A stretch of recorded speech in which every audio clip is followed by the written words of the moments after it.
Well, things move quickly in the world of college football, so we're saying Trevor Lawrence who? No, I'm just kidding. All right, yes, we're already looking ahead, though, to the 2022 NFL Draft, and that is because our Ryan Wilson apparently never stops working. The guy he has going first off the board, it's not a quarterback as of right now, rather Oregon defensive end Kayvon Thibodeaux. His goal, by the way, for the 2021 season, he wants to win the Heisman. He says, yes, I know only one defensive player has ever won. That was Charles Woodson back in 1997. But he is setting his sights high. So taking a look at Ryan Wilson's list for the 2022 NFL Draft, his mock there 1 through 10. We're going to go through some of these guys and see what Ryan has to say about a year early. All right, let's welcome in our good friend Ryan Wilson, no longer in Cleveland. You made it back home. When did you do this, Ryan? When did you make this mock? I don't know. I'll be honest. I just woke up. It was done. I don't even know if I went to sleep, Amanda. But yeah, 51 weeks later, or before the next draft, here we are. We got 2022, the first one in the books. I'll just say this before you start asking me some questions that I probably don't know the answer to. It's probably instructive to think of this more as a players to keep an eye on, because there's not going to be any Trevor Lawrence here or any Chase Young. It's going to be really interesting in that regard in terms of finding that number one wide receiver, wide number one pick, and seeing which quarterbacks emerge as sort of the Joe Burrows or the Zach Wilsons of this class. All right, already heading into the season, not quite as clear, but as you mentioned, that kind of makes it fun. It makes it interesting. So as of right now, the first player you have going off the board, Kayvon Thibodeaux to the Texans. I mentioned he wants to win the Heisman, and to clarify, because I say defensive end, he says that he thinks he's transitioned into more of an outside linebacker. His coach, Mario Cristobal, said, look, he's going to just do what he did last year, and that is try to be the best player in the country. Yeah, Cristobal also called him the most disruptive player in college football, and I think that's exactly right.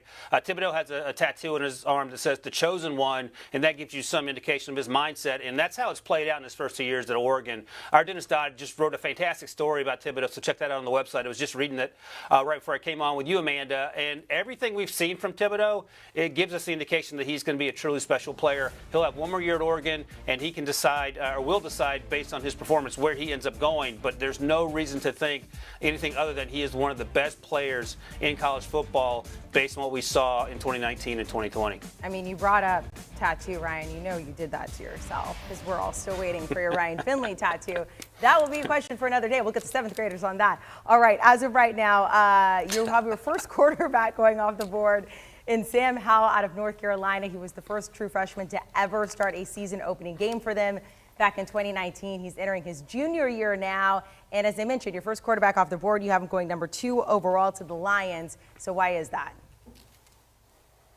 Well, it's funny, man. I couched it at the beginning of the segment that this is more of a players to watch than a mock draft, because I don't want this to blow up in my face 51 weeks from now when Sam Howell maybe falls to the bottom of the first round, or one of these quarterbacks that's on this list ends up returning to school, or maybe it's a second-round pick.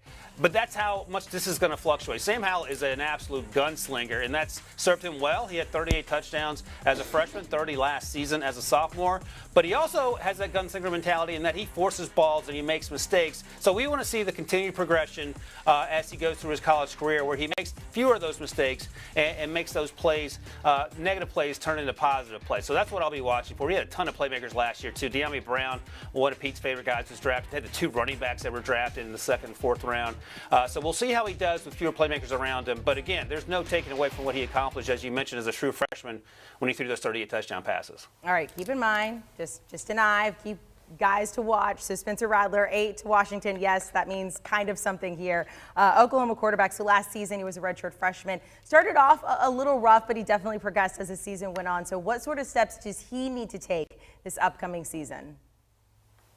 Yeah, I think you sort of hit on it, Amanda. Slow start.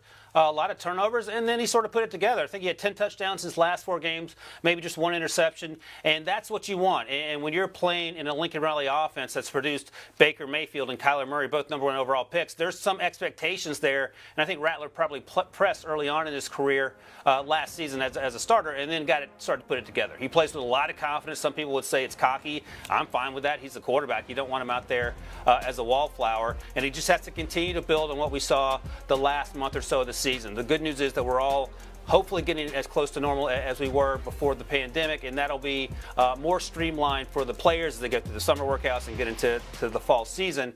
So I think Rattler's going to have a great season. We'll just have to wait and see. But based on what I saw over the last 5 games in Oklahoma, it was a great start. Thank you. I appreciate that. All right, Ryan, you saw the Raiders draft. Pete Prisco gave it a D. It was terrible. So as of right now, you're looking to get them some help. Again, hypothetically speaking. So as of right now, you have them selecting USC quarterback Kedon Slovis, number 9 overall. What are we watching with him? He just needs to play with more confidence. And the issue with him wasn't a general lack of confidence. He had an elbow injury last year that affected the way he played. His completion percentage dropped a little bit. He completed 71% of his throws in 2019. He played so well, in fact, that JT Daniel ended up transferring to Georgia. So he just needs to get that confidence back, be healthy, and continue to make plays. You see here, he keeps his eyes down the field. He's incredibly accurate with the football, and that's what NFL teams obviously want. I mean, that was Mac Jones's whole story, the ability to be accurate, even though his athleticism wasn't there. Kedon Slovis is a better athlete. And again, just coming back, being healthy, and not being concerned about the elbow injury that slowed him up a little bit in 2020. All right, so a lot of quarterbacks there. I want to talk about the guy right behind him, Malik Willis. You have him going number 10 to the Panthers, but I think this guy's really interesting. So he's the quarterback for the Liberty Flames, Ryan. He was at Auburn in 2017. In 2019, he transferred. He had to sit out that season, so we saw him last season. And, you know, last year was really BYU. Zach Wilson exploded onto the scene. Could Malik Willis be that guy this upcoming season? Fun fact, Amanda. So Malik Willis and Liberty beat Coastal Carolina, which was the only team to beat Zach Wilson and BYU. So that's the connection there. And the Coastal Carolina defensive coaches were absolutely gobsmacked at how good Malik Willis was. Fantastic arm. We can see that he can run here. He does everything. And we talk about these new age quarterbacks and their versatility. You're looking at it right now. He can throw the ball through a brick wall. So he's going to be fun to watch. He's going to be a first-round pick. I don't know, but I'm excited to see how things unfold in Liberty, a program that didn't exist 15 years ago and is sort of come out of nowhere, so to speak. They're producing NFL players. They have really good. They're really competitive in Division One. We just mentioned they beat Coastal Carolina, a team that gave Zach Wilson all he could handle, and a really good defensive team. So he's going to be a fun guy to watch as we head into the season here. Right now, you only have one running back going in the first round. That is Texas A&M's Isaiah Spiller to the Cardinals at 14. So that's pretty high, first of all. So this past draft, of course, we saw Najee Harris, Travis Etienne go back-to-back 24-25. So why is Isaiah Spiller worthy of such high recognition right now? Because he's really good. Here's the other thing that we talk about. Next question. Here's the other thing we talk about with running backs in today's NFL. You have to be able to contribute as a pass receiver as well. So Spiller can run, and he benefited from playing behind a really good offensive line. A lot of those guys were drafted and will be drafted, but he's incredibly tough here. He's hard to tackle, great contact balance. He's also a contributor as a pass receiver that adds that versatility that you see in NFL offenses. Long gone are the days of just sort of straight-ahead runners running between the tackles, Jerome Bettis style. He was incredibly effective, during his era. But now we're looking for guys, as Pete Prisco likes to call them, more airback-like, the Christian McCaffreys, Alvin Kamara's. And we saw that reflected in this draft class last weekend, whether it's Najee Harris, who's much bigger, or you mentioned Etienne, who can do a little bit of everything. And I think that's the direction we're going, and Spiller certainly fits that mold. Ryan, one more quarterback to talk about, Desmond Ridder, quarterback for Cincinnati. You have him going right now 26 to the Broncos. Older, entering his redshirt senior season. He actually thought about declaring for this past draft. He said 2 reasons. One, he had a baby girl back in the spring, didn't want to disrupt that. And he's got a chip on his shoulder, undefeated regular season, didn't make it to the playoffs, and he wants more. I love it, and I'm glad he's coming back because I want to see more from him. And again, when we talk about quarterbacks, typically the first word you hear is consistency. They have to be more consistent. And Ritter's fun to watch. He's a gunslinger as well, but he also brings the athleticism, the ability to run off the edge, and he can do that. I just want to see more of it, and that's it. I think he is right to be upset that Cincinnati didn't get more respect at the national level, and he has a chance to prove the critics wrong. And he could be one of these guys that plays well enough to improve his draft stock and earn his way into the first-round conversation. I saw glimpses of that, and I just want to see a little more of it. Our producer Jack would like to notice that these orders are in reverse Super Bowl odds, and as of right now, the Broncos are at 26. So do that with what you will. All right, let's move on.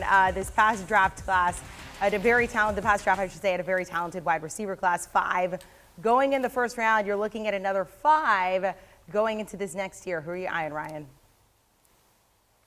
Well, I'll mention one thing. Producer Jack mentioned that note to you because he emailed me and said, "Why aren't the Buccaneers winning the Super Bowl again?" He's a Buccaneers fan. Jack reverse Super Bowl odds. That's why. So thanks for sharing, Amanda. What is the deal? He's just all about the Bucs. That's his only mindset.